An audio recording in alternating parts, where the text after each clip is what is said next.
महाराष्ट्रात आज permit room व बार बंद ठेवण्यात आले आहेत।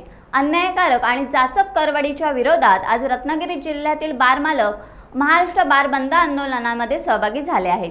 दारूवरील व्हॅट दुप्पट वाढला, तसेच परवाना शुल्कमध्ये 15% वाढ करण्यात आली आहे। शासनाने उत्पादन शुल्क 60% वाढवले असल्याचे बार मालक संघटनेचे म्हणणे आहे। ही दरवाढ होऊ नये यासाठी रत्नागिरी बार मालक असोसिएशनच्या वतीने आज रत्नागिरी जिल्हा अधिकारी यांना निवेदन देण्यात आले। आज 14 जुलै 2025 आज संपूर्ण महाराष्ट्र राज्यातील परमिट रूम बिअर बार धारक आज संपूर्ण दिवसभराचा पूर्णपणे बंद आज पुकारलेला आहे आणि तो 100% यशस्वी होणार आहे यात शंका नाही। महाराष्ट्र शासनाने अन्यायकारक करवाढ केल्यामुळे संपूर्ण हॉटेल व्यवसाय हा कोलमडून पडणार आहे। लायसन्स दिवसेंदिवस वाढत जाणारी लायसन्स फीमध्ये 15% वाढ, उत्पादन शुल्कमध्ये 60% तब्बल वाढ आणि दरवर्षी वाढणारा व्हॅट टॅक्स 5%वरनं 10% व्हॅट केल्यामुळे संपूर्ण परमिट रूम हॉटेल व्यावसायिकांचं कंबरडच मोडलं आहे। रत्नागिरीत आज संपूर्ण आम्ही हॉटेल व्यावसायिक आज ह्या संपूर्ण महाराष्ट्रव्यापी राज्यव्यापी बंदला पाठिंबा म्हणून आज आम्ही आपले सर्व व्यवसाय बंद ठेवले आहेत आणि आज आम्ही सर्व आमचे उपाध्यक्ष उदयजी लोथ, सुहास ठाकूर देसाई आणि मी सुनील देसाई यांनी आज माननीय जिल्हाधिकारी यांची भेट घेऊन आमच्या मागण्यासंबंधी निवेदन आणि त्यांना दिलेले आहे आणि आमच्या सर्व रत्नागिरी जिल्ह्याच्या सर्व व्यावसायिकांच्या भावना शासनापर्यंत पोहोचाव्यात अशी आम्ही आशा व्यक्त केली आहे। प्रमुख मागण्या असं आहे की वाईन शॉपला जो टॅक्स आहे त्याच्यापेक्षा जास्त टॅक्स हा बारला आहे।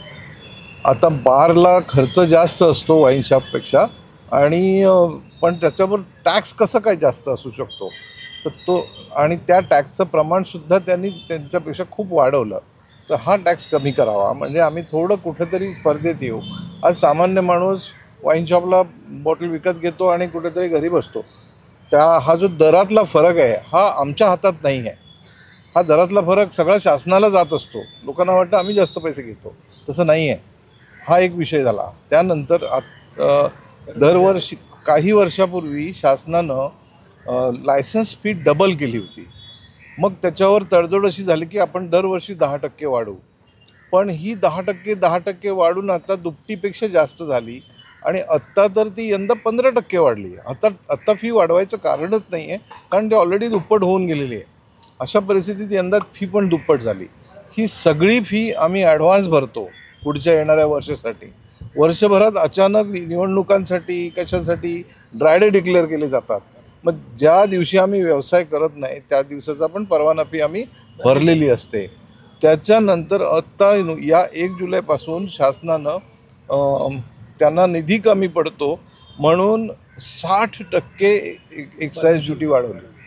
त्यामुळे बेसिक कॉस्टच याची खूप वाढली आणि त्यात परमिट रूममध्ये बसून दारू पिणं हे सामान्य माणसाला फार थोडंसं अडचणीचं होणार आहे। आम्हालाही ग्राहकांची अडचण दिसते, पण त्याचा परिणाम आमच्या धंद्यावर होणार आहे। आम्ही पैसे तर भरून बसलो आहे, आमच्या स्टाफची कमिटमेंट आहे, आम्ही गुंतवणुकी केलेल्या आहेत मोठमोठ्या आणि अशा परिस्थितीत जर ग्राहक वर्ग कमी झाला तर मोठे छोटे सगळेच व्यावसायिक अडचणीत येणार आहेत। त्यासाठी आमचं शासनाकडे म्हणणं आहे की बाबा काहीतरी याच्यामध्ये दर कमी करा। व्यावसायिकांचं शासनाला पैसे कमी मिळतात, बरोबर आहे, पडत आहेत, पण आम्हाला शिल्लक राहिले तर आम्ही तुम्हाला देणार।